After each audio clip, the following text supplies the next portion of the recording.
ini dah. Pagi ini perkuliahannya mandiri dah. Assalamualaikum Bu Heti. Waalaikumsalam Pak Zaino. Selamat pagi Bu Heti. Assalamualaikum. Bu Ya, Bu Heti. Lili. Pakai HP jadi agak kagok. Internet lagi trouble Bu nggih? Oh iya, IndiHome Pak. Oh, Sejak kemarin Bu. wah, tempat saya MNC lancar Bu. Perlu ganti ya Pak. IndiHome sering gini.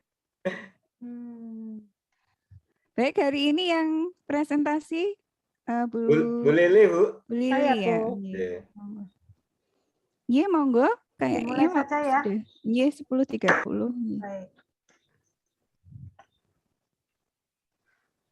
Selamat pagi Bapak Ibu semua. Saya akan share screen.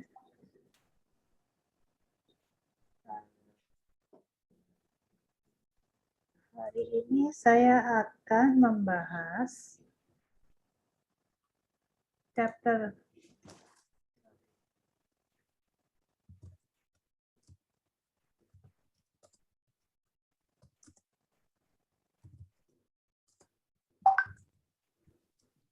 Bisa dibantu moderator Bu Lili siapa?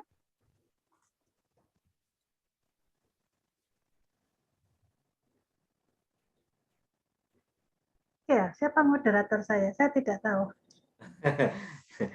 Saya bantu aja Bu, enggak apa-apa. Boleh, boleh, monggo Pak. Oke.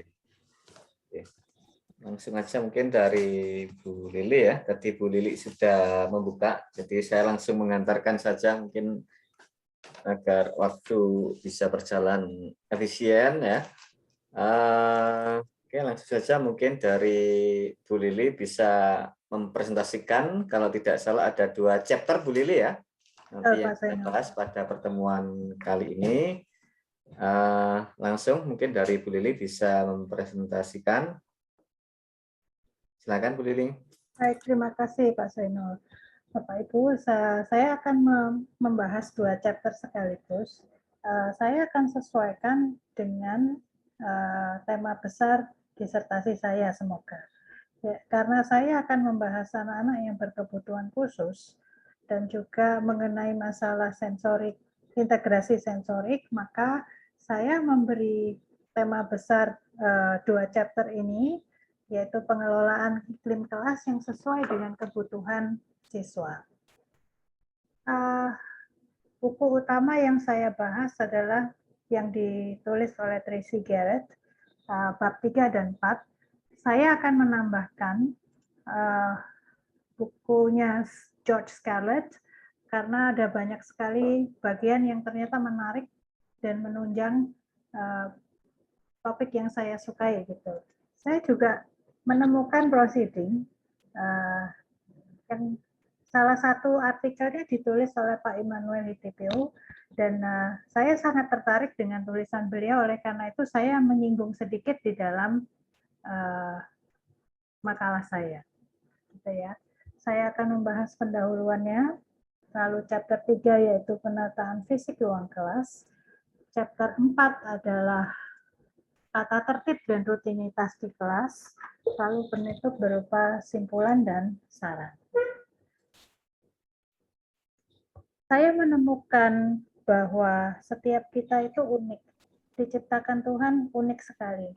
Tidak ada orang yang persis sama gitu ya. Sehingga panca indera kita pun unik dalam hal memproses input yang kita dapat dari sekitar kita. Karena semuanya itu diproses oleh panca indera, otomatis pendengaran, penglihatan, indera pencecap, kulit kita, gitu ya, itu semua memproses input itu, dan akhirnya selalu ada yang merasa bahwa suara-suara itu terlalu bising, selalu merasa ada yang cahayanya terlalu terang, selalu ada yang merasa bahwa pakaian yang dipakai itu terbuat dari materi yang tidak nyaman di kulit, gitu ya. Dan di kelas terutama ketika mengajar, saya juga sering mendapati murid-murid yang seperti itu. Itulah esensinya masalah sensori, Bapak Ibu. Apa yang kita dapatkan dari alam sekitar kita ini, kita olah melalui panca indera kita, sehingga hasilnya adalah beragam kebutuhan yang ada di kelas. Dan saya menemukan salah satu definisi yang saya kira cukup mencakup semuanya ya mengenai sensory integration oleh Bundy and Lane, bahwa sensory integration merupakan proses neurologis yang mengatur sensasi dari dalam tubuh dan lingkungan sekitar sehingga tubuh dapat berfungsi efektif di lingkungan tersebut. Nah, Bapak Ibu, tempo hari Pak Iman menyebutkan sedikit mengenai UDL, Universal Design of Learning. Kalau kita lihat 3 gambar ini, ada 3 orang yang menonton permainan bola yang sama di tempat yang sama. Akan tetapi 3 gambar ini berbeda. Gambar yang paling kiri, semua diberi alat yang sama. Alhasil, ada yang dengan leluasa bisa nonton bola, ada yang sama sekali nggak bisa lihat. Gitu ya. Gambar yang tengah, orang yang kiri memberikan salah satu tempat berpijaknya itu, orang yang kiri memberikan tempat berpijaknya kepada orang yang paling kanan, sehingga orang yang paling kanan bisa menonton dengan leluasa. Jadi ya, tiga-tiganya sekali ini bisa menonton dengan leluasa. Sedangkan gambar yang ketiga, terjadi modifikasi total, yaitu pagarnya yang diganti dengan sesuatu yang tembus pandang, seperti kawat gitu ya, sehingga tiga-tiganya bisa nonton tanpa harus memanjat kotak atau peti kayu itu. Nah, inilah prinsipnya UDL, Bapak Ibu. Saya mendapat lagi analogi bahwa kalau kita mengajar dengan prinsip Universal Design for Learning, itu sama dengan kalau kita mau main bowling, bola bowling ya Bapak Ibu. Bola bowling ini ditata seperti segitiga. Nah, kalau kita mau menjatuhkan semua pin bola bowling ini, pakai bola bowling, kadang-kadang orang mengira kita harus membidik pin yang paling depan yang ada di tengah, supaya kita bisa mencapai rata-rata tengah. Padahal, survei membuktikan bahwa kalau saya mau merobohkan semua pin, yang saya bidik mestinya pin nomor 7, pojok kiri belakang, dan pin nomor 10, pojok kiri, pojok kanan belakang. Bukan yang paling depan, bukan yang ada di tengah. Sehingga ini membuat saya mikir, saya salah kaprah ya, kalau saya mau membidik rata-rata tengah waktu saya mengajar anak-anak. Karena saya mestinya melayani semua anak, bukan hanya yang ada di rata-rata. Nah, Universal Design for Learning, kata universal berarti berlaku untuk semua orang. Semua orang yang saya ajari di kelas, yaitu murid-murid saya. Desain berarti terarah, terencana, dan secara sengaja saya rancang, saya arahkan. For learning berarti setiap individu, tiap murid saya tantang, saya beri challenges. Anak-anak sekarang suka dengan kata challenge ya, terus didukung, disupport supaya menjadi expert learner. Bersama-sama bertumbuh. Bapak Ibu, ini kampus saya. Kantor saya ada di lantai 9 gedung yang ini. Jadi ini sekaligus undangan ya Bapak Ibu, kapan-kapan kalau berkunjung ke UK Petra, monggo kita sama-sama mengunjungi kampus saya, gitu ya. Kalau Bapak Ibu lihat tangga ini didesain dengan desain Universal Design for Learning. Kenapa? Karena kalau Bapak Ibu lihat ada ramp di sini. Sehingga orang yang bawa kereta dorong, bawa stroller untuk baby, atau naik kursi roda bisa naik lewat sini. Dan ini modelnya zigzag. Ini 3 lantai Bapak Ibu. Sampai di sini ini lantai 3. Sehingga desain yang sama ini bisa dipakai untuk semua orang. Kalau ini ditiadakan, berarti ada yang tidak bisa pakai, yaitu orang-orang yang butuh kursi roda itu tadi. Ya, jadi salah satu prinsipnya adalah memberikan fasilitas, memberikan kesempatan bagi semua orang yang dengan kebutuhan yang berbeda-beda untuk bisa sama-sama mencapai lantai yang di atas. Nah, chapter 3 bukunya Garrett membicarakan masalah penataan fisik ruang kelas. Di dalam setiap ruang kelas itu ada area yang berpotensi menimbulkan kemacetan. Karena sibuk sekali semua orang bisa jadi ngumpul di situ, ya. Oleh karena itu guru biasanya memakai 4 formasi umum ini yang saya mempelajari chapter ini jadi mikir iya ya. Selama ini saya juga pakai yang ini gitu. Dan ternyata semuanya itu ada pro dan kontranya. Salah satunya yang nomor 1 adalah pola baris, traditional rows. Di kebanyakan sekolah SD gitu ya, terutama ini dipakai. Semuanya ada positif negatifnya. Kalau kita lihat, ternyata menurut teori, desain seperti ini mencerminkan, menyiratkan bahwa gurunya yang merupakan figur yang berkuasa. Gurunya di depan, mengajar di depan, kemungkinan di papan tulisnya di depan gitu ya. Dan semua murid menghadap ke depan untuk melihat gurunya. Segi positifnya adalah gurunya mudah berjalan gitu ya, bergerak karena ada tempat di antara tempat duduk. Dan muridnya mudah melihat ke gurunya karena gurunya ada di depan dan semua bisa lihat gurunya. Dan karena siswa pandangnya ke depan, siswanya tidak terganggu oleh teman yang ada di belakang, ada di samping gitu ya. Dan gurunya mudah ngawasi dengan scanning begitu, gurunya sudah bisa lihat bahwa siapa yang sedang memperhatikan, siapa yang tidak konsentrasi, siapa yang goyang-goyang terus gitu ya. Gurunya bisa dengan mudah dan cepat mengawasinya. Akan tetapi formasi seperti ini membuat murid-murid itu sulit bekerja kelompok.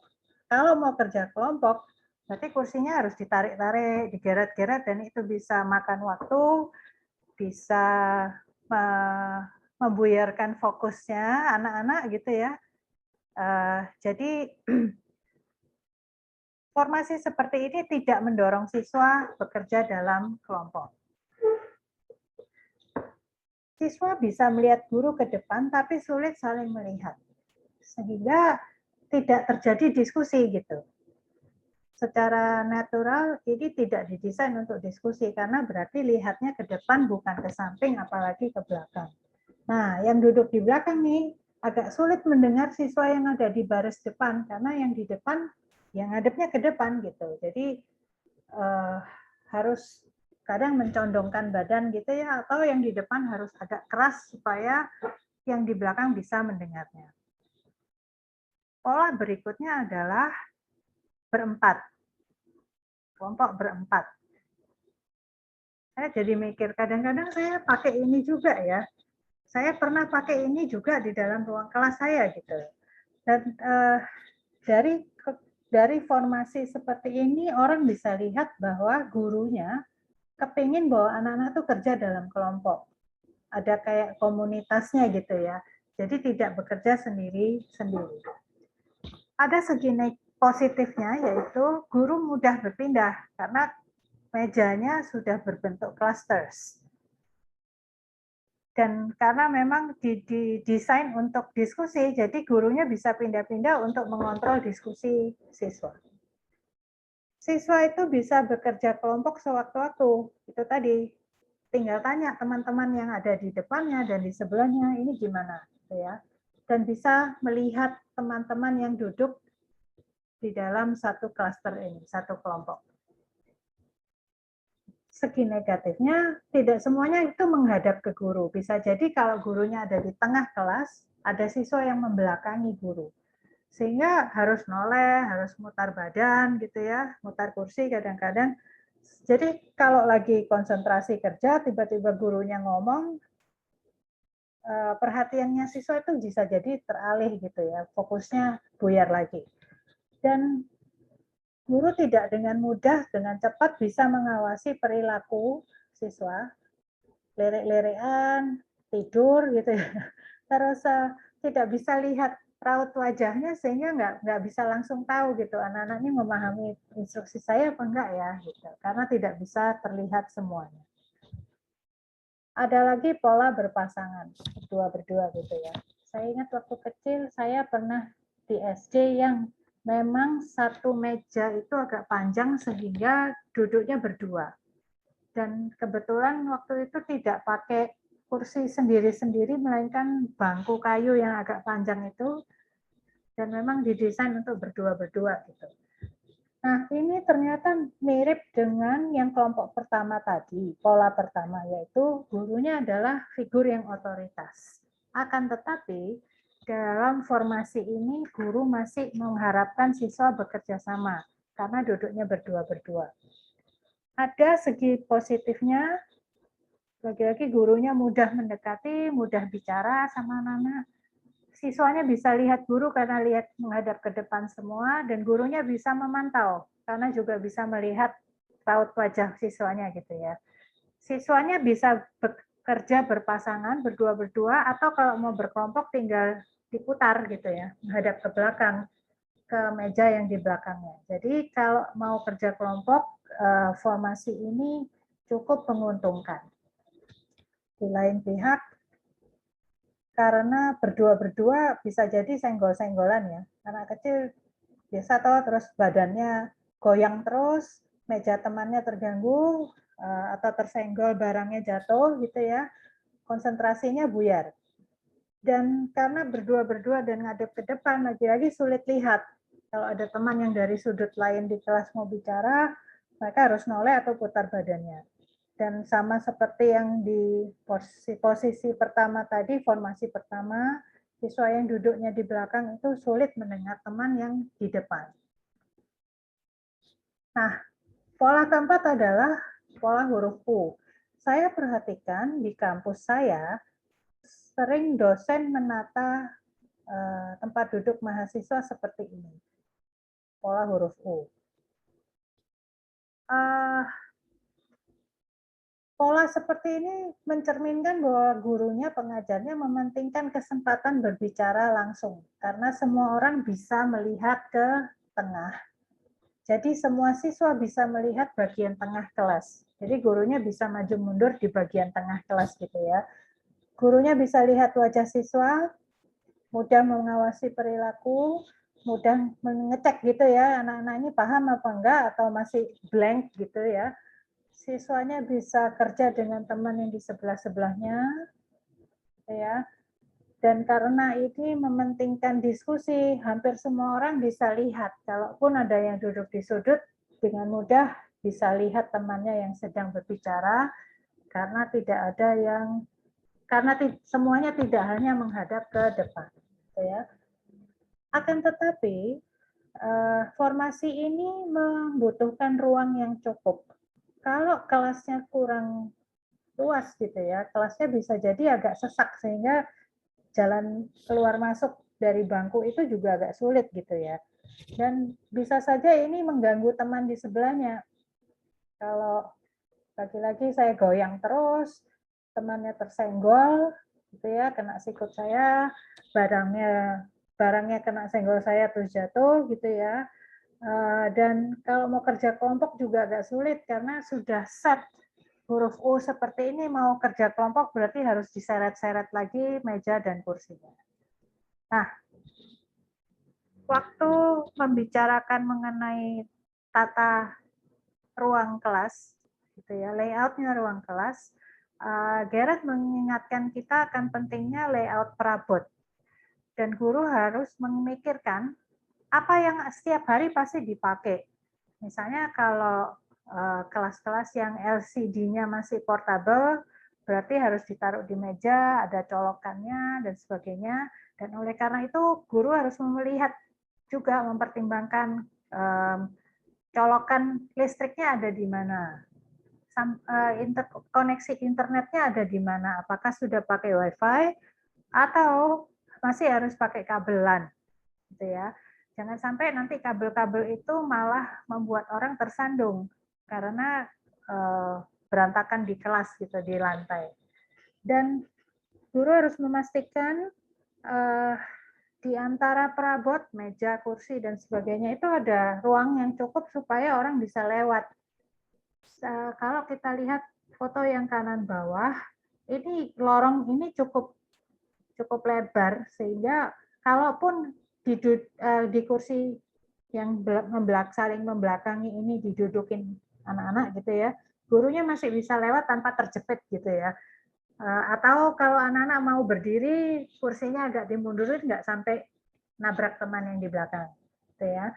Dan kalau kita lihat yang di atas ini benar-benar ruangannya luas sehingga teman yang duduk di kursi roda pun masih bisa akses semua ruangan area yang ada di kelas dengan mudah. Dan kelas itu harus lega, tidak penuh sesak gitu ya. Karena namanya anak-anak, gurunya juga itu butuh ruang yang leluasa untuk bergerak. Dan kalau ruangannya nyaman dan leluasa itu tadi, siswa dengan sendirinya bersedia gitu ya, kepingin kerjasama dan kolaborasi. Kalau Bapak Ibu lihat, gurunya ini memberi kebebasan pada siswanya. Untuk duduk, boleh di karpet, boleh di cushion, kayak bantalan gitu ya, boleh pakai gym ball. Untuk teman-teman yang tidak bisa duduk di lantai atau sulit duduk di bantalan gitu ya, mereka boleh pakai gym ball. Dan ini gurunya memberikan kebebasan supaya siswanya merasa nyaman pada waktu mendengarkan, mengikuti instruksi. Mengenai dekorasi kelas, saya sering observasi mahasiswa saya kalau lagi magang, lagi praktek gitu ya, atau saya observasi sekolah lain karena memang lagi pengabdian di sana gitu. Saya banyak melihat guru mendekorasi kelasnya dengan poster, gambar itu lucu-lucu memang, imut gitu ya.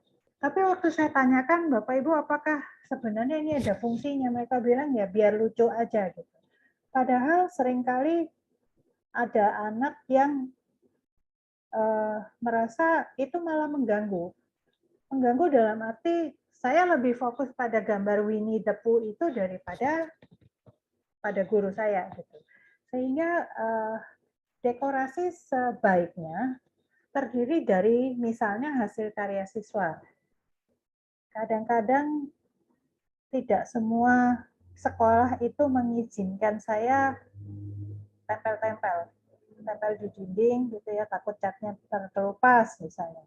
Atau pasang-pasang alat-alat seperti ini. Jadi kadang-kadang saya harus minta izin pada kepala sekolah, pada yayasan. Saya pakai hook, minta tolong bapak-bapak yang di maintenance gitu ya, masangkan di dinding, lalu saya pakai senar yang untuk mancing itu loh Bapak Ibu. Terus pakai jepit jemuran yang warna-warni gitu ya. Saya memajang hasil karya siswa.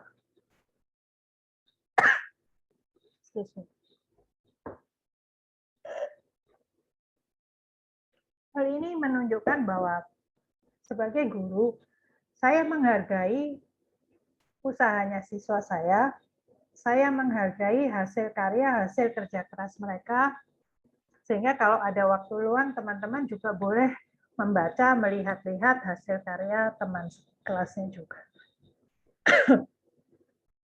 Nah, ruang kelas yang didesain dengan baik, ternyata semboyannya negara kita ini bisa dipakai mendunia ya Bapak Ibu, bahwa ruang kelas yang didesain dengan baik itu mendorong terjadinya kerjasama.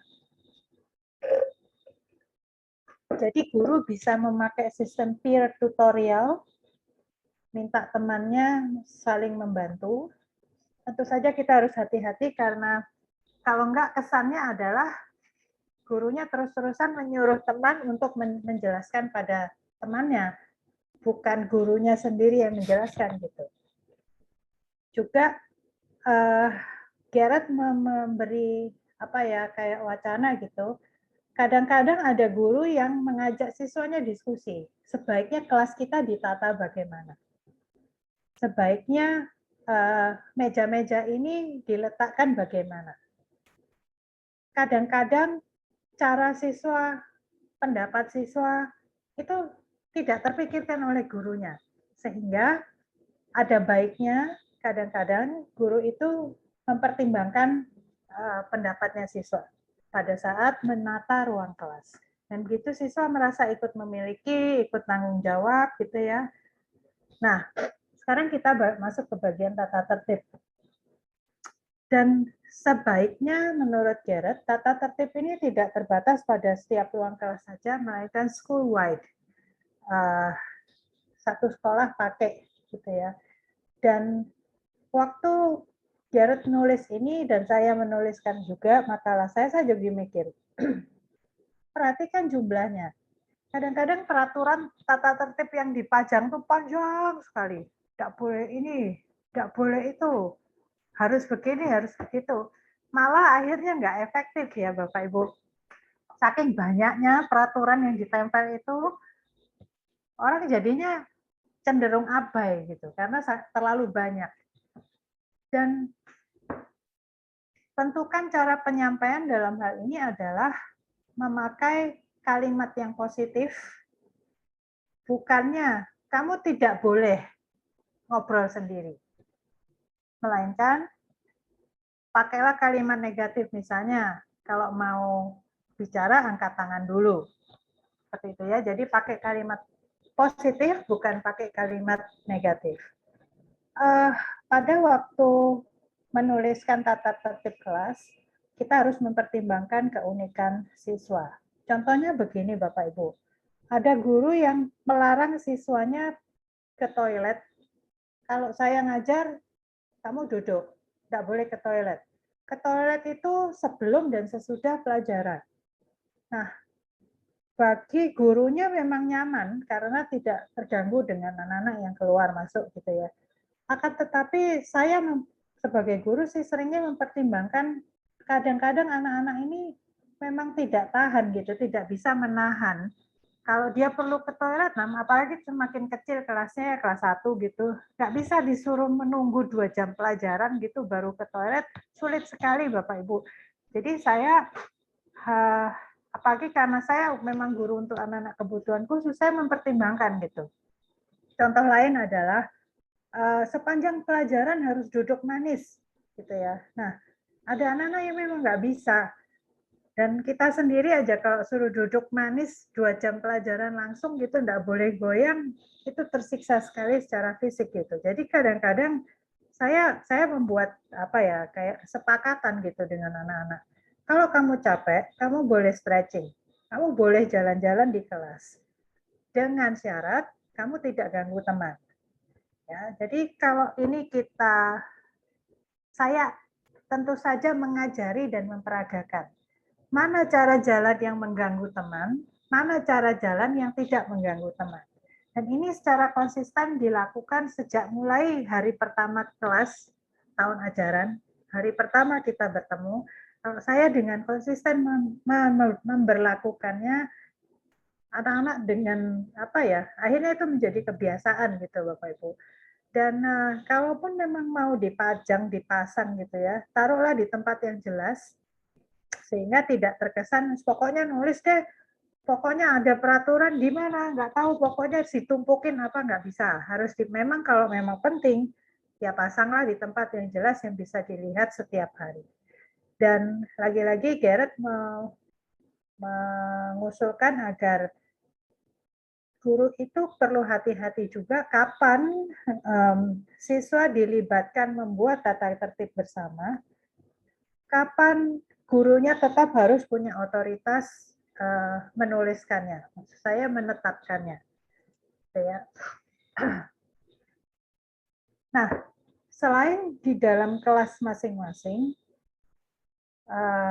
di bukunya Scarlett juga dituliskan bahwa sebaiknya sekolah secara keseluruhan memberlakukan kurikulum, yaitu School-wide Positive Behavior Support.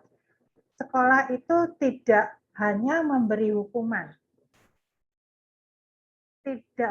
Kalau orang mendengar kata disiplin, konotasinya adalah hukuman. Kalau saya melanggar, saya dihukum. Gitu ya. Padahal kata konsekuensi itu tidak selalu berarti negatif ya Bapak Ibu. Konsekuensi bisa berarti positif gitu. Nah, inilah yang perlu didorong oleh sekolah secara keseluruhan sehingga muridnya siapapun juga diharapkan menunjukkan perilaku yang sama. Seluruh warga sekolah, sivitasnya sekolah gitu ya, punya kesepakatan bahwa inilah muridnya sekolah ini mestinya seperti ini. Contoh, kalau ada tamu nyapa, selamat pagi Pak, Bu, gitu ya, kasih salam kek, atau beberapa sekolah mengharuskan salim ya, cium tangan. Nah, ini adalah kebijakan sekolah secara keseluruhan dan sekolah seyogyanya mendukung perilaku yang positif, memberi pujian, memberikan apresiasi. Kalau perlu menulis catatan kecil gitu ya di buku agenda buku penghubung antara orang tua dengan guru itu namanya macam-macam ya, buku komunikasi. Saya biasanya tulis hari ini si ini pintar loh, mau berbagi dengan teman, mau menolong teman gitu. Jadi saya menunjukkan pada orang tua bahwa saya sangat menghargai perilaku positif murid saya. Nah, bagian berikutnya adalah rutinitas kelas. Rutinitas kelas di sini ada 3 macam. Rutinitas mengenai movement, segala sesuatu yang bergerak. Nah, guru harus memikirkan mulai siswa datang sampai siswa pulang, itu apa yang harus dilakukan siswa. Ada guru yang memperbolehkan siswa langsung masuk kelas. Ada guru yang nyuruh siswa bermain di luar dulu, nanti kalau sudah baru baris masuk kelas. Bagaimana dengan naruh tasnya? Ada guru yang begitu siswa datang, tasnya ditaruh di loker masing-masing. Ada guru yang minta tasnya ditaruh di luar kelas, gitu. Jangan di dalam kelas supaya tidak nyandungi orang, gitu ya. Nah, ini harus dipikirkan oleh guru. Semuanya yang bersifat movement, bergerak, gitu ya. Gimana caranya? Termasuk misalnya, kalau saya mau bergerak di dalam ruang kelas, saya dari pintu masuk mau ke tempat duduk saya. Apa yang diharapkan guru? Bolehkah saya lari-lari? Bolehkah saya nyenggol teman gitu ya? Nah, ini harus dinyatakan, ditetapkan dan ditegakkan setiap hari sejak hari pertama sekolah gitu ya. Bagian kedua adalah lesson running. Segala sesuatu yang berhubungan dengan pelajaran. Contoh, kalau gurunya minta anak-anak kerja berkelompok berdua-berdua, ada guru yang tinggal kasih kode begini, diharapkan anak-anaknya langsung membentuk kelompok berdua gitu. Bahkan sudah ditentukan dengan yang di sebelahnya atau yang di belakangnya gitu ya. Atau pada waktu anak-anak sedang asik sendiri, sedang kerja sedang kerja kelompok, sedang bermain, sedang di karpet, kalau gurunya minta perhatian, gurunya sering membuat kode ya. Kadang-kadang kalau saya suka ngomong eyes on me. Saya minta anak-anak bilang eyes on you sambil lihat ke saya gitu. Atau ada guru yang pakai tepuk tangan. Ada guru yang pakai bel. Bel kecil itu loh yang kalau di tap gitu bunyi ting gitu ya. Macam-macam. Jadi segala sesuatu yang berhubungan dengan lesson running itu harus diatur, ditetapkan dan dijalankan sejak hari pertama sekolah. Nah, yang ketiga adalah general procedure, prosedur umum. Ya, ini tidak berhubungan dengan pelajaran. Tidak ada sumbangsihnya dengan konten pelajaran, tapi tetap harus dibicarakan tetap harus disepakati bersama, tetap harus dijalankan gitu ya. Karena ini berhubungan dengan kalau kelasnya tertib, kelasnya nyaman. Kalau kelasnya nyaman, saya senang bekerja di situ, saya bisa kerja dengan baik. On the other hand, di pihak lain sebaliknya, kalau kelasnya nggak tertib, saya nggak merasa nyaman di situ. Berisik, bising, gitu ya. Saya nggak bisa lihat gurunya, saya nggak bisa dengar gurunya, saya nggak bisa konsentrasi, ya sudah saya nakal sekalian gitu ya. Nah, ini yang harus diatur. Contohnya, gimana gurunya mencatat kehadiran anak-anak. Apakah waktu datang ada nama-nama yang di dinding sama mereka dibalik sendiri, gitu ya, diputar balik, ataukah ada yang bertugas mencatat untuk gurunya, sistemnya bagaimana, itu harus diatur mulai dari awal. Terus beberapa sekolah menetapkan piket ya Bapak Ibu, siapa yang anak-anak kan dibagi tugas gitu, siapa yang bertugas hari ini membersihkan papan tulis, siapa yang bertugas macam-macam. Piket ini bisa diartikan macam-macam dan tiap sekolah punya budayanya sendiri. Nah, mengenai sensori tadi, kita sebagai guru harus mempertimbangkan anak-anak ini juga. Kadang-kadang ada anak yang barangnya boleh dan memang ditaruh di lantai gitu ya. Sejauh mana ini tidak mengganggu teman lain. Contoh kalau tas saya letakkan agak ke tengah, teman yang jalan itu bisa, apalagi kalau nggak lihat gitu ya, nggak konsentrasi, bisa tersandung gitu. Dan atau kalau tas itu tidak saya tutup dengan baik, bisa jadi berantakan, isinya terburai gitu. Apalagi di SD, hampir setiap hari barang gitu ya. Nah, ini juga rutinitas kalau misalnya mau ke kantin, mau istirahat ke playground, kalau mau pulang, ada guru yang mengharuskan anak-anak baris. Ada guru yang pokoknya bel berbunyi, kamu boleh meninggalkan kelas gitu. Nah, ini yang harus ditetapkan sejak hari pertama di kelas. Nah, ada juga guru yang mengharuskan anak-anak angkat tangan dulu sebelum ngomong. Ada guru yang memberi kebebasan, silakan kamu dengan spontan boleh menjawab. Ini juga termasuk bagian rutinitas. Mengenai space di ruang kelas, ada kalanya gurunya memperbolehkan anak-anak kerja di lantai gitu ya. Nah, ini juga harus disepakati, dibicarakan, dan dipatuhi bersama. Tata tertib kalau saya bekerja di lantai gimana, barang saya gimana, kalau saya berjalan gimana, jangan sampai menginjak barangnya teman atau malah menginjak teman gitu ya, nanti berpotensi ribut lagi gitu. Nah, sebagai penutup, Bapak Ibu, saya tahu bahwa mengakomodasi semua jenis anak yang berbeda-beda itu tadi tidaklah mudah. Dan sebagai guru harus bijaksana karena setiap anak itu unik tadi, kebutuhannya berbeda-beda, kelebihannya berbeda-beda, oleh karena itu guru seharusnya mengenal anak dengan baik. Sungguh-sungguh mengenali murid-muridnya supaya bisa mengajar dengan baik.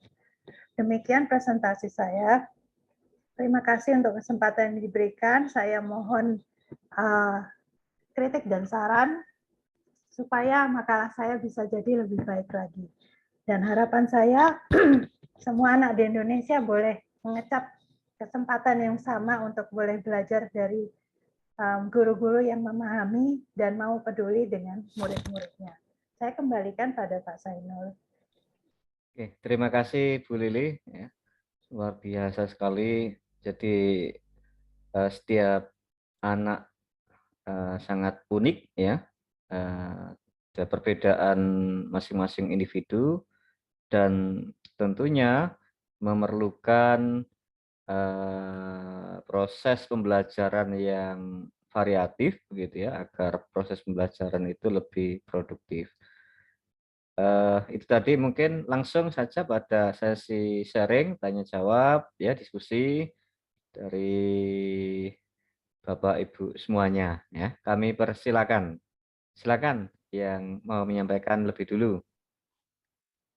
Bu Lili, Bu Pak Merli, Ya, Bu Jeno. silakan Bu Merli. Merli.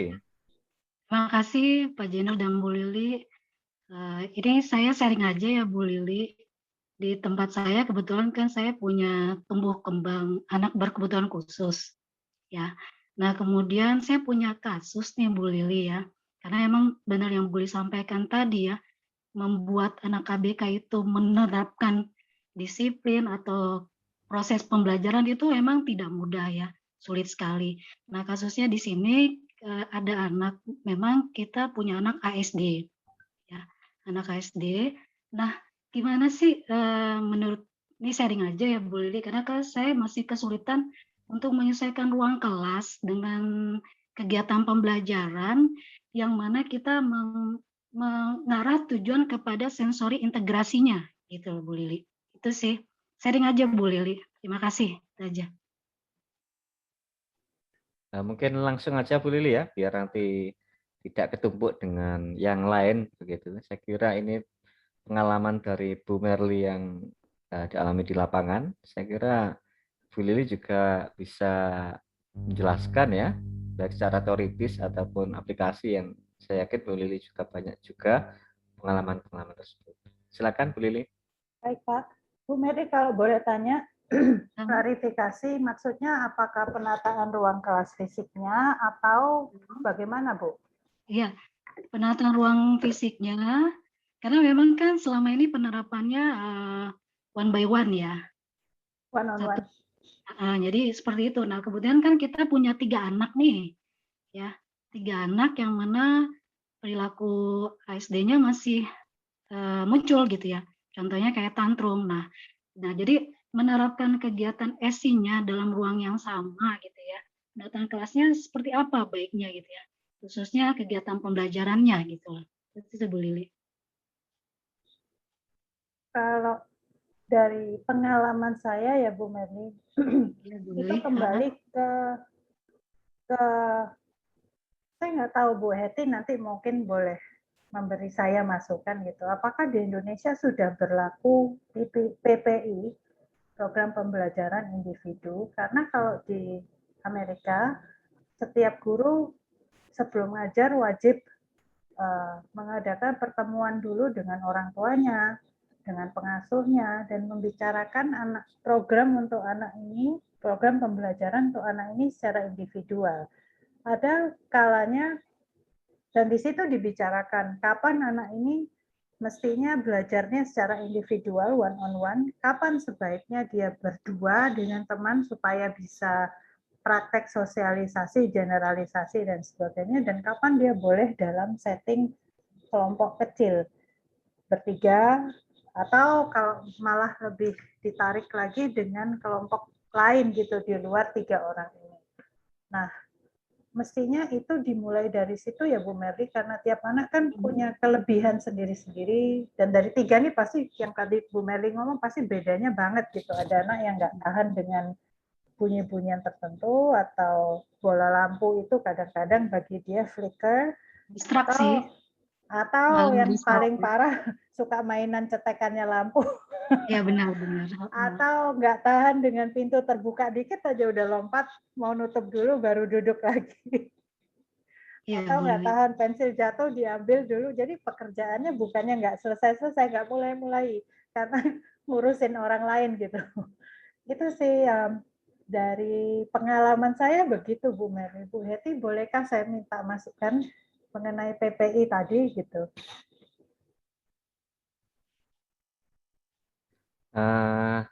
Saya kira nanti Bu Heti di terakhir biasanya ya, yang Oke. akan memberikan semuanya. Gitu ya. Iya Bu Semuanya. Lili, monggo silahkan. Nanti saya tambahkan sedikit. Oke, thank you. Gitu ya Bu Merli. Jadi ya. saya kira biarpun one on one tetap ada waktunya dia harus punya kesempatan dengan orang lain ya, karena gimana pun waktu di dunia normal gitu kan kita nggak bisa nggak berhubungan sama orang. Nah, tapi kita membekali cara filternya. Kalau ada orang nyebelin gitu, nyebelin tanda petik, kamu bolehkah mukul langsung, bolehkah meludah, bolehkah lempar, bolehkah membanting badan ke lantai? Ya, teknik apa yang harus dipakai gitu kalau kita menghadapi orang yang nyebelin itu tadi? Bisa lewat social stories, I think. Kayak Bu Eti tempo hari ngomong juga pakai token economy. Itu bisa dipakai semua sih. Memang ngajar anak-anak ini perlengkapannya seabrek ya Bu Meli. Benar. Medianya tidak sedikit, Bu Lili. Oh ya. Ya, tantangannya Apalagi- adalah nggak mudah didapat gitu. Benar. Yang aman Apalagi untuk kalau anak-anak ini. Iya, apalagi kalau penerapan pada perilakunya itu yang ya. kita utamakan itu tuh seperti itu, kepatuhannya, obedient, behavior. Ya. Gitu. Iya sih, makasih Bu Lili. Thank you, Bu. Masukannya. Ya, sama-sama Bu Lili, Pak Jenul, terima kasih. Terima kasih Bu Merli ya. Ya, Pak Jenul. Silakan mungkin dari Bapak Ibu yang lain. Sepertinya Pak Awang mau menyampaikan. Silakan Pak Awang. Baik, terima kasih Pak Zainul. Pak Zainul ini hebat sekali bisa membaca hati saya yang ingin untuk memberikan pertanyaan. Baik, terima kasih atas kesempatan yang diberikan Pak Zainul. Bu Lili, saya mohon diberikan istilahnya yang dipaparkan tadi itu kan terkait dengan penataan kelas tadi ada 4 tipe penataan kelas tadi, ada yang berpasang-pasangan, ada yang sendirian gitu kan, ada yang U-shape tadi. Nah, itu kan apakah itu kan satu konsep yang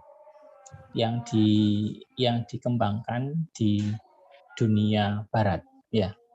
Nah, kira-kira apakah ketika konsep itu dibawa ke masyarakat kita di Indonesia ini dengan segala culture-nya ya, di mana kadang kita ini juga bahkan ada satu sekolah tertentu itu yang kadang menamakan dirinya sebagai sekolah alam, dia malah tanpa menggunakan bangku begitu, tanpa menggunakan bangku, lesehan gitu ya di tengah-tengah lapangan gitu. Nah, apakah konsep-konsep setidaknya 4 konsep tadi itu apakah bisa diterapkan di sini, itu kan? Apakah bisa diterapkan di sini, dan jika memang diterapkan di sini itu kira-kira yang efektif, yang cenderung lebih efektif, yang sesuai untuk situasi masyarakat kita itu yang seperti apa, Bu Lili?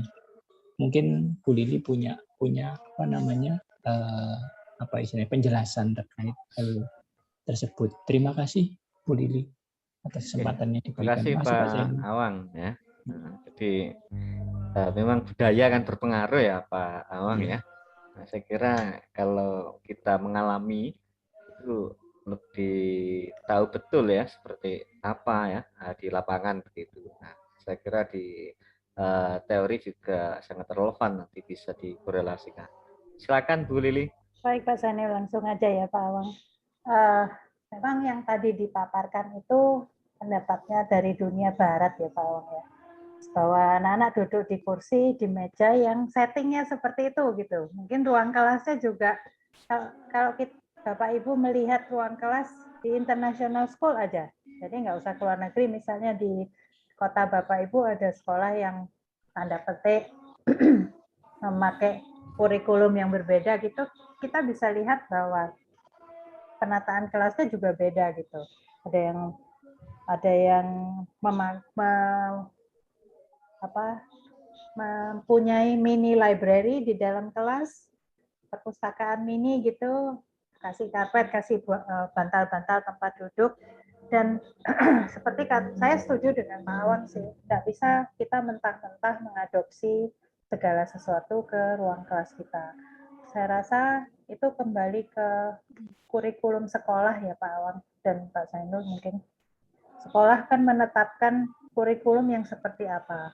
Ada yang, contohnya di Jepang, orang kan tidak duduk di kursi, melainkan duduk di tatami, gitu ya. Atau budaya kita juga kalau kita berkunjung ke rumah teman gitu, kadang-kadang nggak semua orang pakai kursi gitu, mereka duduk di tikar. Ya itulah budaya kita gitu, nggak salah gitu, dan tidak ada yang lebih baik daripada yang lain gitu. Bukannya satu lebih baik dari yang lain, enggak sih.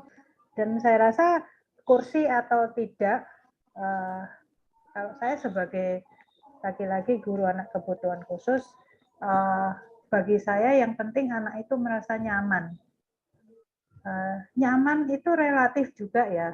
Kita aja deh satu kelas ini bersepuluh, ada yang nyaman duduk di kursi, ada yang nyaman duduk di lantai, ada yang nyaman pakai bantalan, ada yang tidak gitu. Sehingga nggak bisa saya pukul rata kalau saya mengajar murid-murid seperti kita semua, saya mengharuskan duduknya seperti apa gitu. Mungkin zaman kita dulu juga harus lipat tangan gitu ya. Duduk manis tuh lipat tangan, nggak boleh goyang-goyang. Bagi anak seperti saya yang goyang terus itu nyiksa banget Pak Zainul. Dan terus gurunya nganggap ngecap anak seperti saya tuh nggak sopan gitu. Lili goyang terus ya, ganggu teman ya. Saya tuh tidak bermaksud mengganggu teman. Tapi tahu sendiri kalau duduk, apalagi anak kecil ya, 2 jam pelajaran duduk lipat tangan itu sakit semua gitu, persendian mulai dari leher. Jadi kalau menjawab pertanyaan Pak Awang tadi, saya rasa satu sekolah kan sudah sepakat kita tuh sekolah yang seperti apa. Tadi sopan santunnya, caranya memberi salam pada guru dan sebagainya. Dan tiap guru punya style sendiri ya. Dan saya biasanya juga menyesuaikan kok. Kalau lagi saya akan banyak kerja kelompok ya, saya banyak pakai clusters itu tadi. Kamu duduk berempat-berempat gitu. Kadang jumlah murid juga tidak selalu pas 24 gitu ya. Kadang-kadang tidak kelipatan sekian ya. Tentu saja saya jadi guru nggak boleh terlalu kaku lah, fleksibel gitu. Atau ada hari itu ada yang nggak masuk gitu. Hari itu ada yang absen. Kenai mana yang paling baik sih nggak ada ya Pak Awang bagi saya ya. Karena yang seperti juga saya pelajari dari bukunya Garrett itu tadi, semuanya ada pro dan kontranya. Nggak bisa satu obat manjur untuk semua penyakit gitu. Saya rasa kembali ke kebutuhan hari itu, saat itu sedang butuh model pembelajaran seperti apa, butuh kerja kelompok kah, atau butuh, kalau ujian deh, kan nggak boleh berempat-berempat gitu, ngadepnya ke depan semua. Semoga itu Pak Awang punya pendapat? Sangat menginspirasi Bu Lili. Sangat memberikan pandangan bagus sekali, luar biasa. Berarti artinya kalau boleh saya simpulkan dari tanggapan Bu Lili tadi, pemilihan model penataan kelas itu ditentukan juga oleh materi yang akan dijadikan pembahasan begitu ya? Saya kira begitu Pak. Lagi-lagi kalau lagi ujian deh UAS gitu, kan nggak mungkin letter U gitu. Biasanya yang berbaris kayak koordinat itu, yang satu-satu sendiri-sendiri malah diberi jarak yang iya. Saya rasa di mana itu ya sifatnya universal juga ya Pak Awang. Iya. Kalau saya mengajar sih lagi-lagi prinsip saya, kamu boleh nyaman tapi tidak boleh mengganggu orang. Nyamanmu dengan nyaman teman di sebelahmu tidak sama. Saya ngomong gitu pada anak-anak.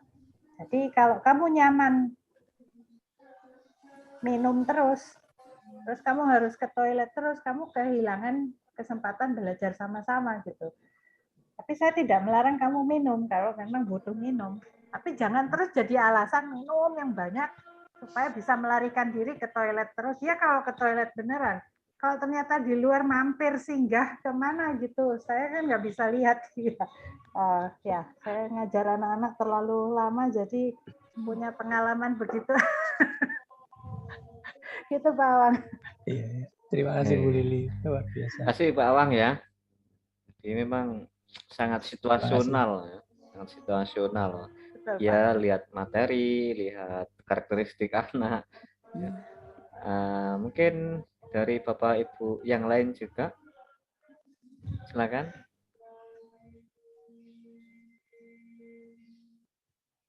Saripudin nampaknya mau menyampaikan ini. Silakan Pak Saripudin. Oh belum. Oh, belum. Kok Umi ya, saya kira mau menyampaikan. Ternyata Umi di sampingnya sama Mbak Bu Junita ternyata. Silakan dari yang lain. Kalau belum ada, ya saya yang bertanya. Enggak, Pak. Enggak apa-apa, sering-sering ya. Terima kasih Bu Lili ya. Jadi menarik sekali, memang dunia pembelajaran itu sangat kompleks, begitu ya, sangat kompleks. Ya. Dikatakan oleh Gatter itu kadang ruang kelas itu menjadi penjara bagi siswa, gitu ya, kadang menjadi penjara bagi siswa. Sehingga kreativitas si anak itu kan tidak bisa muncul karena ada sosok otoritas yang membuat si anak itu jadi khawatir, cemas, takut ya, sehingga di kelas itu tidak jadi kreatif gitu. Nah mungkin Bu Lili ada nggak ya semacam pengelolaan kelas gitu ya yang bisa menstimulasi anak itu biar muncul kreativitasnya gitu ya, muncul kreativitasnya. Itu Bu Lili, terima kasih. Terima kasih, Pak. Saya setuju. Kadang-kadang saya sebagai guru, jangan-jangan saya menghambat kreativitas anak-anak. Jangan-jangan saya menciptakan suasana yang membuat anak-anak merasa tidak diterima. Kok saya diperlakukan tidak adil misalnya oleh Bu Lili gitu ya. Jangan-jangan saya sebagai guru tidak membuat anak-anak merasa nyaman untuk bertanya, untuk mengeluarkan perbedaan pendapat. Gitu ya. Jangan-jangan atas nama budaya juga kita sejak kecil kan dibilang tidak boleh bantah guru ya Pak Zainul. Harus manut katanya orang Jawa, harus taat, patuh. Jangan-jangan itu juga membuat saya tidak kreatif gitu Pak Zainul. Jangan-jangan saya tanpa sadar membawa itu ke ruang kelas. Kalau Bu Lili lagi bicara, kamu diam. Dengarkan dulu, baru nanti tanya. Padahal mungkin itu sesuatu yang harus ditanyakan saat itu juga, mumpung ingat gitu ya. Iya. Saya juga jujur harus terus mengingatkan diri sendiri gitu. Coba deh, saya ngomong ke mahasiswa saya, kalau anak-anak, kamu deh, nggak usah anak-anak, kalian deh mahasiswa yang sudah lulus dari SMA, kalau diminta gambar pemandangan alam, apa yang akan kamu gambar? Jangan-jangan garis horizon, terus ada gunung dua, ada jalan, ada sawah, ada burung, ada matahari. Jangan-jangan 24 mahasiswa gambarnya sama semua, karena sejak kecil kita dicekoki guru yang namanya pemandangan alam tuh begitu. Padahal Indonesia ini kan besar toh. Pemandangan alam di Indonesia, laut ada, air terjun ada, ngarai ada, selokan ada gitu. Janganlah terpaku bahwa pemandangan alam tuh harus ada gunungnya, harus ada burungnya, harus ada mataharinya di sudut atau di tengahnya gunung gitu ya. Sawahnya juga harus begitu. Dan gunungnya kalau disuruh mewarna, gunungnya jangan-jangan harus biru semua, padahal yang namanya gunung kan belum tentu biru. Langit pun belum tentu biru, kadang-kadang lembayung, kadang-kadang something else gitu ya. Jadi mungkin itu dari gurunya dulu ya Pak Zainul. Saya sebagai guru harus ngomong pada diri sendiri dulu gitu. Sejauh mana saya akan tetapi tentu saja sekolah kan tidak hanya belajar konten pembelajaran ya Pak Zainul menurut saya. Sekolah tempat kita belajar untuk menghadapi kehidupan kelak gitu. Banyak soft skill yang mestinya dipelajari di sekolah, termasuk toleransi sama perbedaan pendapat itu tadi gitu. Kalau ternyata langitnya Pak Zainul dengan langitnya saya warnanya beda, sejauh mana saya harus setuju gitu bahwa memang beda. Tapi kapan saya sebagai guru juga harus menengahi gitu. Misalnya kalau itu berujung pada pertengkaran, debat, cekcok, ya saya harus pakai otoritas guru. Apakah ini mau digarap di sini sekarang? Apakah mau pukul-pukulan di kelas? Atau kita punya cara yang lebih elegan untuk menyatakan perbedaan pendapat itu? Karena saya kok juga saya agak concern gitu Pak Zainul bahwa bangsa kita kok sulit ya menyatakan perbedaan pendapat dengan elegan itu tadi. Contoh pilkada, pilpres, mana kalah, mana menang, terus yang menang sikapnya gimana, yang tidak menang sikapnya gimana, itu kita belum tentu diajari sejak kecil oleh orang tua maupun guru-guru kita gitu menghadapi itu tadi perbedaan pendapat. Kalau dari saya seperti itu sih Pak Zainul. Oke, terima kasih Bu Lili ya. Nah, Bu mungkin Lili dari boleh Bapak tanya? Ibu yang lain, oh Bu Adatul, silakan. Ya, terima kasih Pak Zainul. Bu Lili, dari apa yang disampaikan Bu Lili tadi, ya itu bagian daripada pengelolaan kelas sebagai kreativitas guru agar siswa di kelas tidak bosan dengan suasana kelas, atau merupakan bagian daripada strategi pembelajaran guru sebagai fasilitator yang menyampaikan pembelajaran atau menyampaikan materi supaya lebih mudah, atau bagaimana Bu? Mohon penjelasannya. Terima kasih. Langsung ya Pak Zainul. Ya Bu, silakan. Bagi saya yang kedua Bu, bahwa saya sebagai guru harus menciptakan suasana yang tertib dan nyaman dulu, baru pembelajaran itu bisa terlaksana. Karena sejak awal kan Bu Heti dan Pak Iman sudah menekankan bahwa iklim kelas yang membelajarkan itu yang gimana, yang mencegah perilaku negatif. Bukan hanya memadamkan kebakaran, istilah saya bahwa kalau ada yang bertingkah baru saya tangani gitu, melainkan sebelum itu terjadi kita sebagai guru ya harus proaktif gitu. Karena itu kayak tadi saya bilang, saya harus dulu membuat anak-anak merasa diterima. Anak-anak ini kan datang dari latar belakang yang berbeda-beda ya.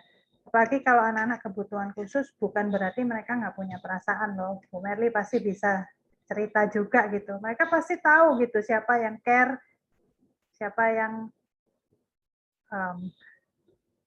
kasar sama mereka. Bahkan saya sering merasakan Tuhan tuh adil ya, bahwa mereka itu mendapatkan intuisi gitu. Anak-anak yang tunagrahita, walaupun belum kenal, belum pernah ketemu, mereka tuh punya intuisi. Orang ini baik nggak ya? Atau orang ini dalam hatinya lagi gundah gitu ya. Kita gendong baby deh, Bapak Ibu, kalau hati lagi marah, lagi bertengkar sama orang, babynya pasti rewel, nangis terus gitu.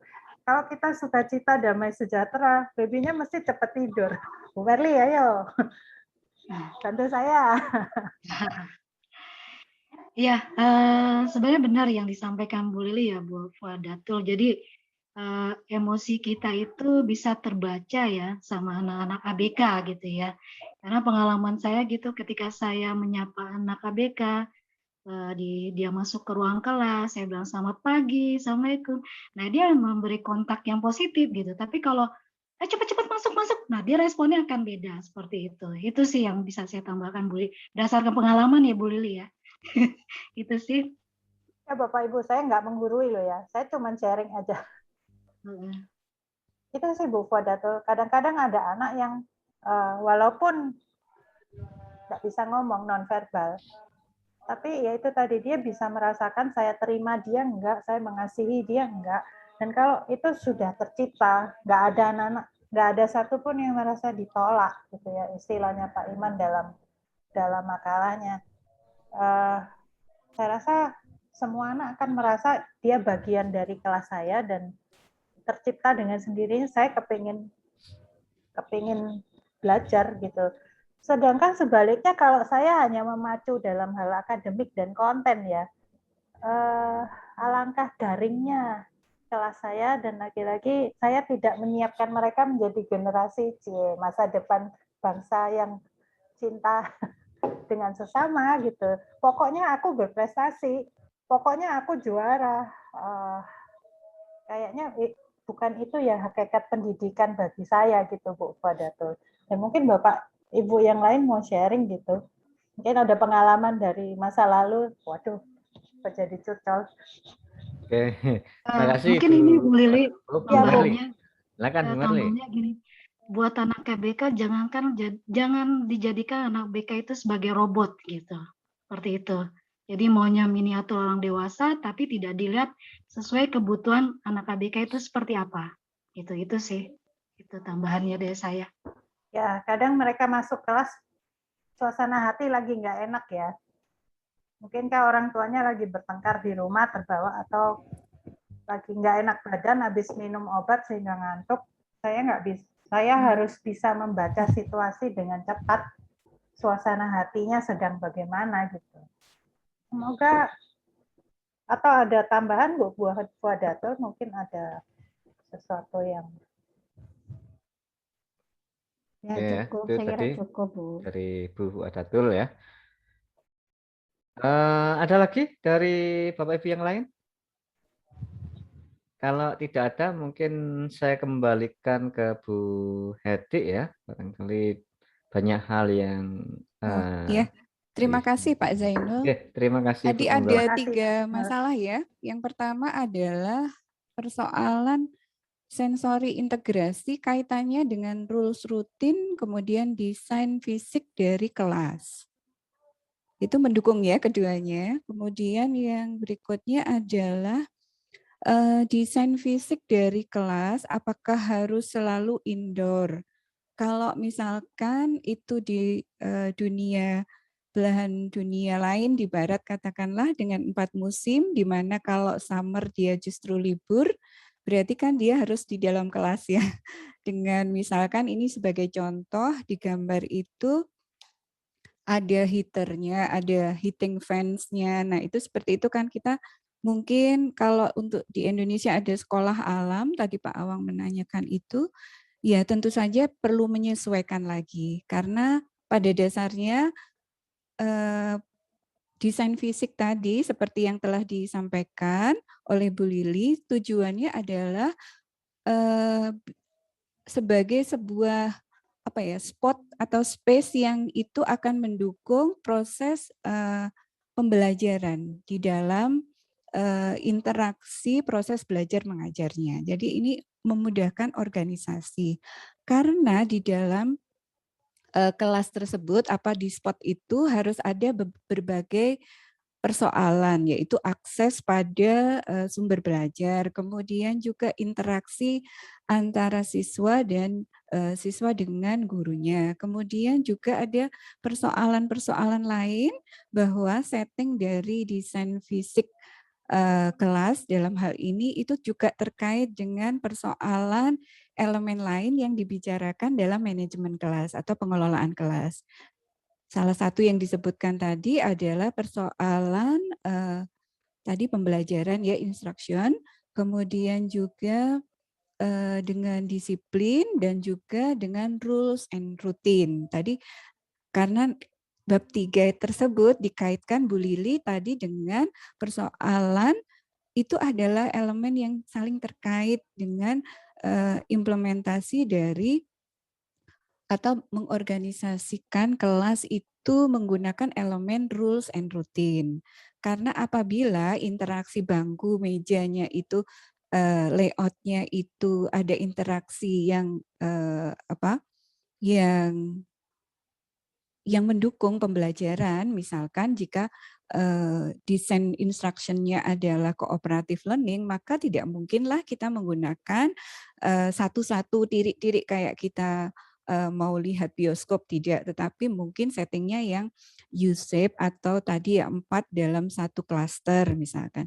Jadi seperti itu. Tetapi kalau tujuannya adalah instruction-nya adalah untuk persoalan untuk evaluasi individual misalkan, tentunya akan satu-satu bangkunya. Jadi ini sesuai dengan elemen yang lain. Tetapi bukan berarti tadi desain fisik itu tidak menutup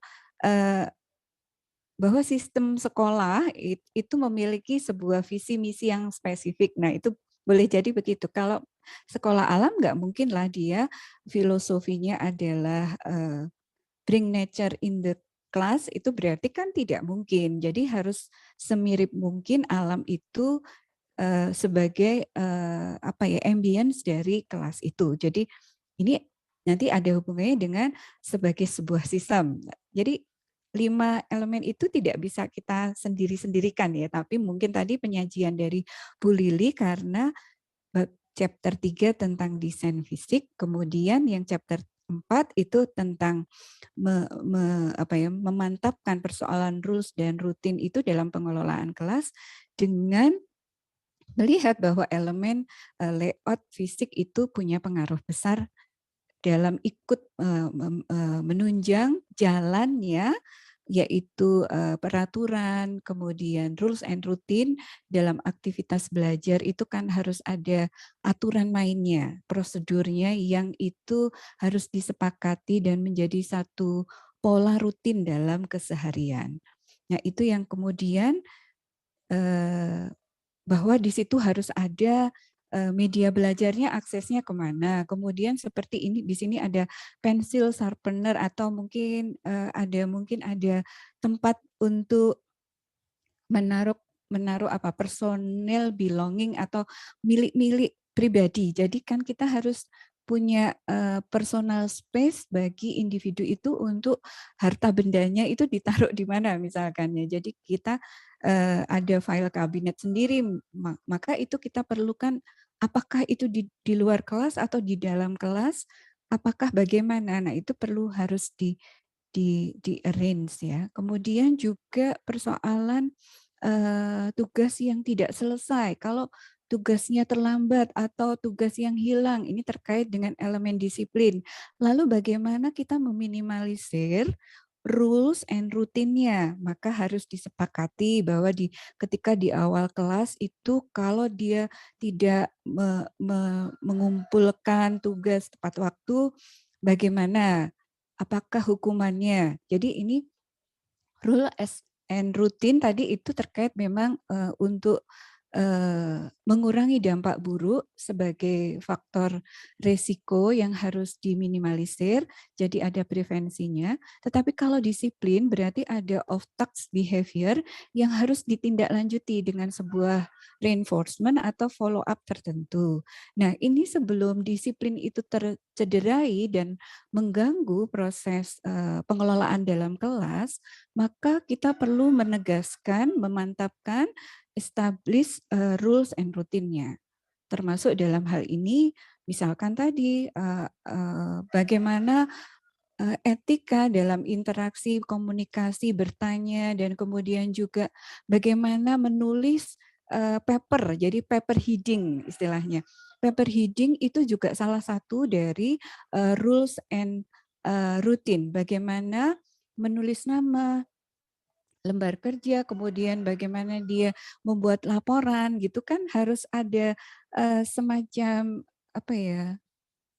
rutinitas yang itu menjadi pola selingkung menulis laporan, baik itu versi anak-anak usia elementary maupun yang sudah sekolah menengah. Jadi ini intinya itu untuk menerapkan prinsip fairness, equal, dan universal dalam proses evaluasi pembelajarannya, misalkan.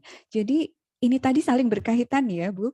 Kalau kemudian tadi mungkin saya agak jeleknya itu apa? Loh, sensori integrasi di depan gitu ya, Bu Lili tadi mungkin maksud tujuannya adalah membawa kita semuanya bahwa mengintegrasikan panca indera itu dalam proses pembelajaran butuh stimulasi. Nah, stimulasinya ada di dalam kelas tersebut sehingga perlu diciptakan desain fisik ambience-nya itu bisa mensupport pada integrasi baik itu persoalan panca indera itu. Nah, ini persoalannya adalah ketika pada anak-anak dengan kebutuhan khusus, terutama yang punya disabilitas. Disabilitas 5 panca indera salah satunya misalkan. Nah, itu bagaimana? Nah, itu perlu ada yang namanya tadi disebutkan apa Bu Lili? Ya, individual PPI tadi ya Bu Edi. educational program ya. Jadi Ya. ini ya. Jadi semacam program pembelajaran individual. Jadi intinya desainnya tentu saja akan berbeda pada sekolah luar biasa dan satunya sekolah inklusi, karena sekolah luar biasa tentu yang lebih banyak menggunakan PPI ini dalam programnya, terutama untuk guru sekolah luar biasanya. Baik itu di sekolah luar biasa maupun di sekolah inklusi atau sekolah umum yang memasukkan atau sangat welcome ya dengan anak-anak berkebutuhan khusus dalam hal ini yang biasanya yang non ini ya Bu, ketunaan ya, maksudnya tidak dengan misalnya tunawicara, rungu kayak gitu kan tidak ya, tapi biasanya pada persoalan mungkin kalau saya salah mohon dikoreksi juga. Untuk kriteria inklusi itu siswa yang dengan kebutuhan khusus seperti apa karakteristiknya ya. Misalkan anak dengan persoalan inattention atau dengan hyperactivity. Nah, ini perlu ada guru pendamping khusus yang menerapkan itu dalam tadi bahwa kemampuan anak dalam satu kelas yang reguler aja bisa berbeda-beda.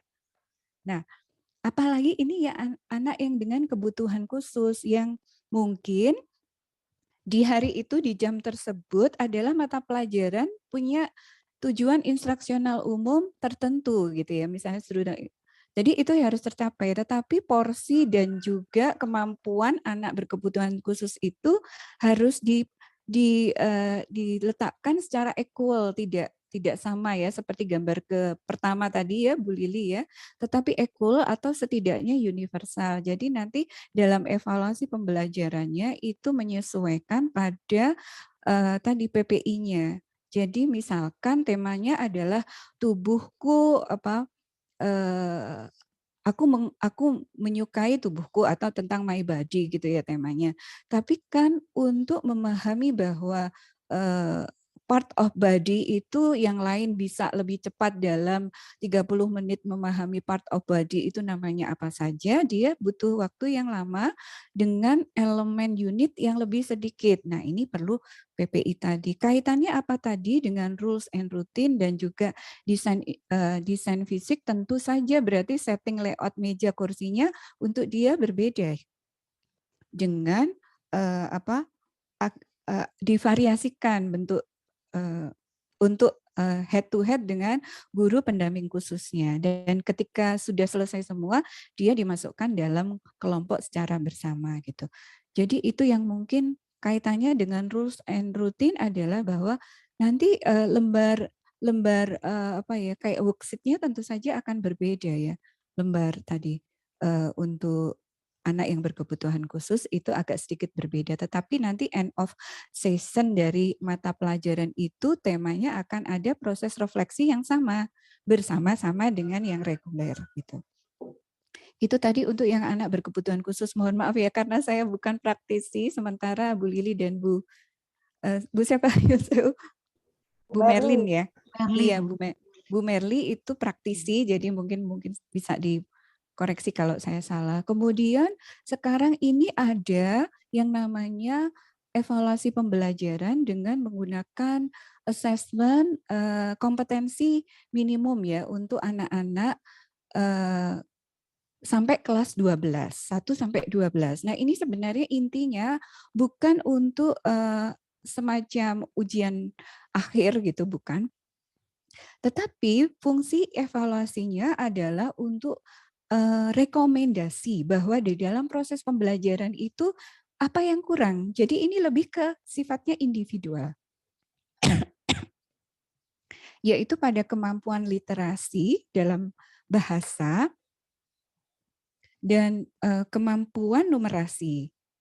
Nah, itu yang kemudian nanti guru akan punya hasil evaluasinya dari sekolah itu, keseluruhan sekolah itu seperti apa, sehingga masing-masing mapel itu bisa diberikan masukan. Oh, ternyata literasinya, karakteristik literasinya itu begini-begini. Oh, berarti yang kurang apa, yang ingin diimprove lagi dalam pengelolaan kelas untuk instruksionalnya misalkan, atau ada hal yang lain lagi gitu.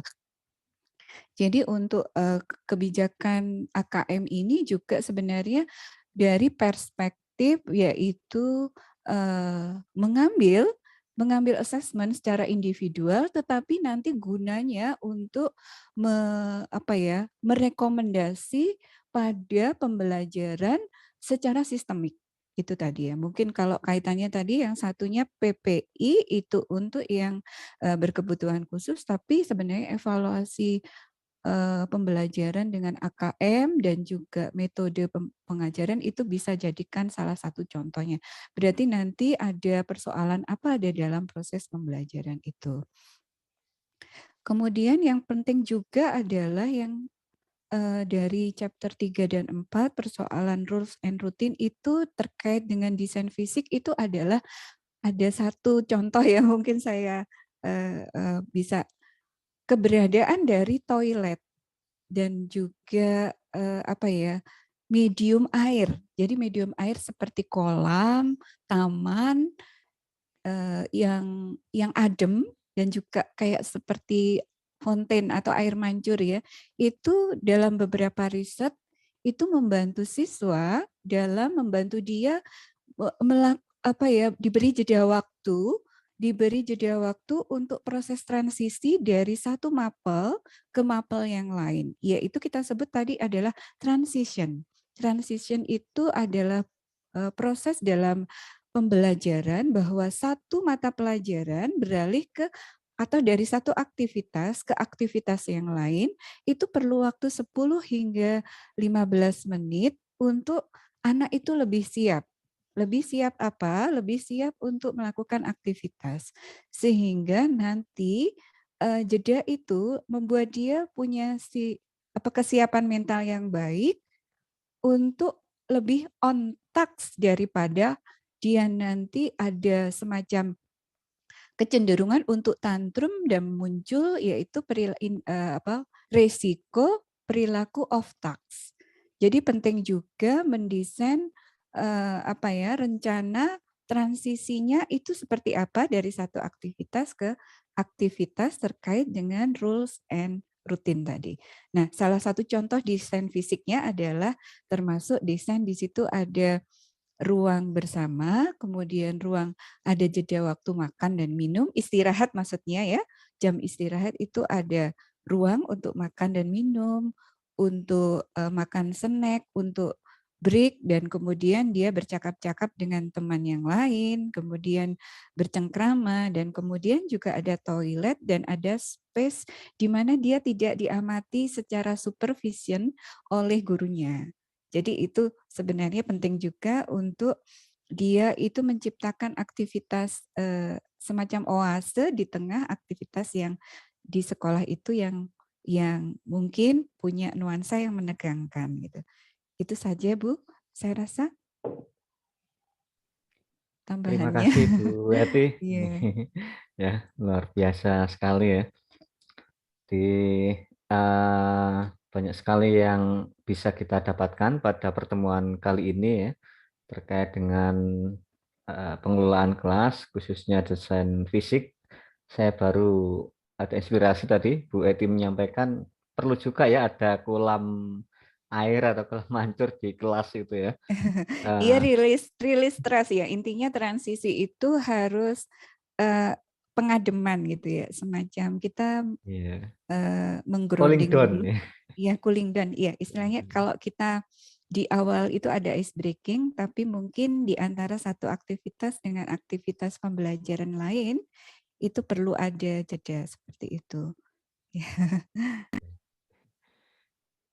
Terima kasih Bu Eti. Untuk Pak Iman mungkin untuk selanjutnya bisa di-share atau ada di grup ya beliau, atau jadi ada pemberitaan juga untuk link Zoom-nya atau Iya, mohon maaf tadi Pak Iya. Iman saya lupa forward. Iya. Pak Iman ada di grup Ibu? Oh ada ya. Oh nggih, Ada. nggih. nggih. Ya nggih. Mau saya japri kok, saya Nggih, belum. nanti mungkin untuk selanjutnya bisa kita forward linknya. Nggih, matur suwun.